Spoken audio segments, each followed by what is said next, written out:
తెలంగాణలో బొగ్గు రాజకీయం నడుస్తోంది. సింగరేణి సంస్థను దివాళా తీసే ప్రయత్నం జరుగుతోంది. దానికి బీజేపీ కాంగ్రెస్ ప్రభుత్వాలు చేతులు గలిపాయి. ఇలా సాగిపోతోంది బీఆర్ఎస్ నేతల ఆరోపణల పర్వం. మరి ఇది నిజమా? ఏమైంది మరి రేవంత్ రెడ్డి గారి లేక? రేవంత్ రెడ్డి గారి వ్యతిరేకత ఎందుకు మాయమైంది?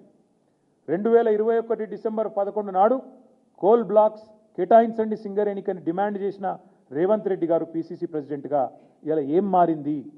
ఎందుకు ముఖ్యమంత్రిగా మీరు ఆ వేలంపాటలో మేము పాల్గొంటాము అనే మాట చెప్తా ఉన్నారు? బీఆర్ఎస్ రక్షణ కవచం అని నేను ఊరికే అనడం లేదు. 9.5 ఏళ్ళు కేంద్ర ప్రభుత్వం మా మెడ మీద కత్తి పెట్టినా మేము ఈ బొగ్గు గనులు ఆక్షన్ కాకుండా చూసినాం, ఎవరు వేయకుండా చూసినాం. ఎందుకంటే ఇది జాతి సంపద. సింగరేణి బలపడితే సింగరేణి కార్మికులు లాభపడతారు, సింగరేణి బలపడితే మన రాష్ట్రానికి లాభం జరుగుతుంది. సింగరేణి పవర్ మనం మర్చిపోకూడదు. మెడ మీద కత్తి పెట్టినా వేలం జరగనివ్వలేదు. ఈ పాయింట్ గుర్తుపెట్టుకోండి. అక్కడితో అయిపోలేదు, ఇంకా వినండి. కేసీఆర్ ఉన్న నాళ్ళు సాహసం చేయలే, కేసీఆర్ ఉన్న రోజులు వేలం పాట పెట్టలే. ఇలా వాళ్ళే చెప్తున్నారు కదా, కేసీఆర్ 9.5 ఏళ్ళు అడ్డుకున్నాడు, వాళ్ళే చెప్తున్నారు. ఎందుకు అడ్డుకున్నాడు కేసీఆర్? సింగరేణిని కాపాడాలని అడ్డుకున్నాడు. ఎందుకంటే కేసీఆర్కి తెలిసింది. ఏం తెలుసు? వైజాగ్ నెట్లనైతే ఇవాళ వీళ్ళు నష్టాల బాట పట్టించి చివరికి ప్రైవేటీకరణకు తెరలేపినరో సేమ్ సింగరేణికి పట్ల కూడా అదే కుట్ర వైఖరి ఉంటుంది అనే ఉద్దేశంతోనే కేసీఆర్ గారు సింగరేణిని కాపాడడానికే ఆ ఆక్షన్లో పాల్గొనలేదు. కేసీఆర్ ఉన్నన్ని రోజులు వేలంపాట జరగలేదు, ఇది కూడా వారే చెబుతున్నారు. అడ్డుకున్నారని అంటే కేసీఆర్ ఉన్నన్ని రోజులు వేలంపాట జరగలేదు, కానీ ఇప్పుడు జరుగుతోంది. ఇది కాంగ్రెస్ బీజేపీ నేతలు సింగరేణిని నిర్వీర్యం చేసే కుట్ర, పక్కా ప్లాన్ ప్రకారం జరుగుతున్న కుట్ర. ఇది కేటీఆర్ చేస్తున్న ఆరోపణ.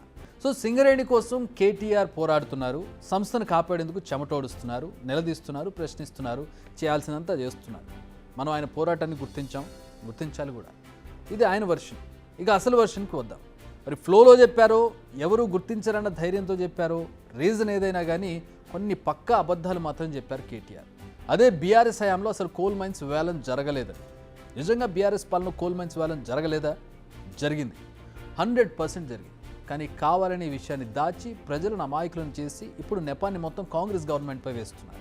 ఆనాడు అప్పటి పీసీసీ అధ్యక్షుడు రేవంత్ రెడ్డి గారు కూడా కేసీఆర్ గారు డిసెంబర్ 8 నాడు ఈ డిమాండ్ పెడుతూ ఉత్తరం రాస్తే రేవంత్ రెడ్డి గారు డిసెంబర్ 11 నాడు 2021 డిసెంబర్ 11 నాడు ఇది రేవంత్ రెడ్డి గారు చేసిన ట్వీటు, ఆయన రాసిన లేఖ. ప్రధానమంత్రికి పీసీసీ అధ్యక్షుడి హోదాలో రేవంత్ రెడ్డి గారు ఏం డిమాండ్ చేసినారు? I wrote to Prime Minister of India to immediately stop the auction of 4 coal blocks in Singareni Collieries and transfer them to SCCL, Singareni Collieries Limited. It is a matter of concern for thousands of skilled and unskilled workers. We Congress are with them in these tough times. ఇంకా లేఖ చాలా వివరంగా ఉన్నది. Coal బ్లాక్స్ని నేరుగా allot చేయాలి సింగరేణికి, auction పెట్టవద్దు అని ఆనాడు పీసీసీ అధ్యక్షుడి హోదాలో గౌరవ పార్లమెంట్ సభ్యుడిగా రేవంత్ రెడ్డి గారు ప్రధానమంత్రి గారికి రాసిన ఉత్తరం. అటు కేసీఆర్ గారు రాయంగానే 3 రోజులకు రేవంత్ రెడ్డి గారు కూడా పేపర్లో ఆనాడు వచ్చిన కథనాలు.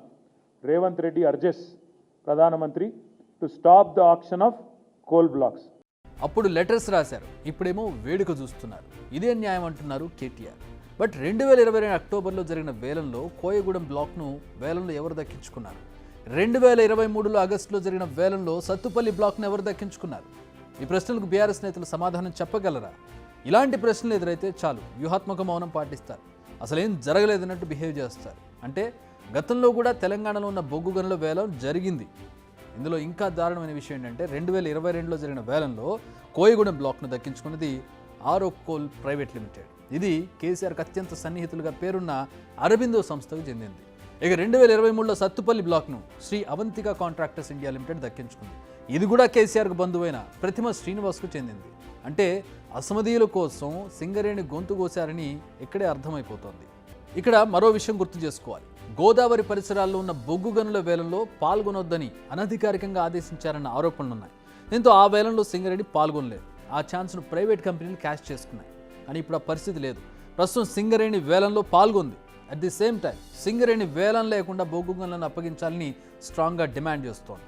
సింగరేణి కాలరీస్ కావాల్సిన బ్లాకుల గురించి స్పష్టంగా వారి కేంద్ర మంత్రివర్యులకి శ్రీ కిషన్ రెడ్డి గారికి వివరించడం జరిగింది. సమావేశంలో కూడా చెప్పాం. ఆక్షన్ లేకుండా బ్లాక్స్ని గోదావరి పరివాహ ప్రాంతంలో ఉన్నటువంటి సింగరేణి పరివాహ ప్రాంతంలో ఉన్న అన్ని బ్లాక్స్ని సింగరేణికి కేటాయించేటట్టుగా చూడవలసిందిగా చెప్పాం.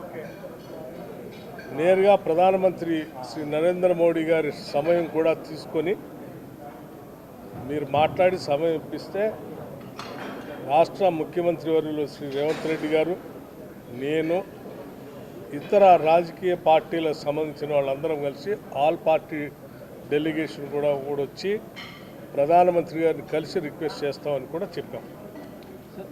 సో సింగరేణిని, కోల్ మైన్స్ని తెలంగాణ రాష్ట్ర ప్రయోజనాల ఆర్థిక మిగతా సహజ వనరుల అన్నీ కూడా తెలంగాణ ప్రయోజనాలే ప్రాధాన్యతగా ఈ ప్రభుత్వానికి ఉంటాయని చాలా స్పష్టంగా చెప్తుంది. వేలాన్ని ఆపే అధికారం రాష్ట్ర ప్రభుత్వానికి లేదు టెక్నికల్గా, కానీ ఆపాలని డిమాండ్ చేసే హక్కు ఉంటుంది. ఇదే విషయాన్ని వేలం జరగడానికి ముందు ప్రభుత్వం విజ్ఞప్తి చేసింది, ఓ నోటీసును కూడా అందించింది. నిజానికి పెద్ద మనసు చేసుకుని కేంద్రం కూడా దీనిపై సానుకూలంగా స్పందించవచ్చు. ఎలాంటి వేలం లేకుండానే సింగరేణికి బొగ్గు గనిని అప్పగించవచ్చు. కానీ కేంద్రం మాత్రం అలా చేయడం లేదు. తమకు అనుకూలమైన రాష్ట్రాల్లో ఒకలా, అనుకూలంగా లేని రాష్ట్రంలో మరోలా వ్యవహరిస్తోంది.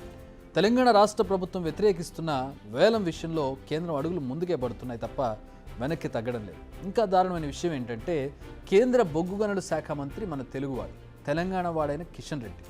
ఆయన కూడా ఈ విషయంలో ఏమాత్రం కనికరం చూపడం లేదు.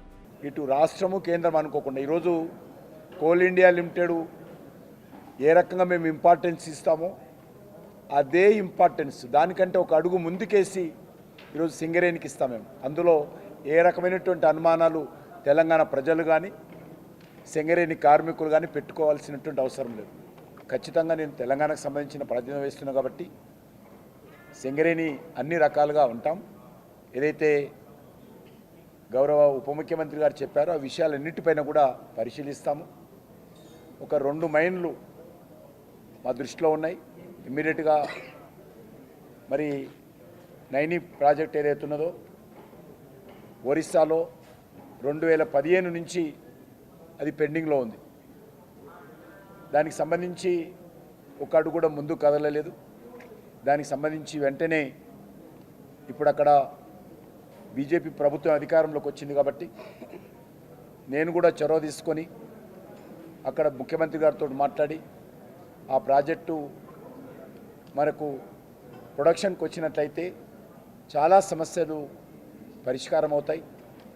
ఈరోజు 15% ప్రొడక్షన్ అక్కడి నుంచే ఈరోజు సింగరేణి తెచ్చుకోవచ్చు.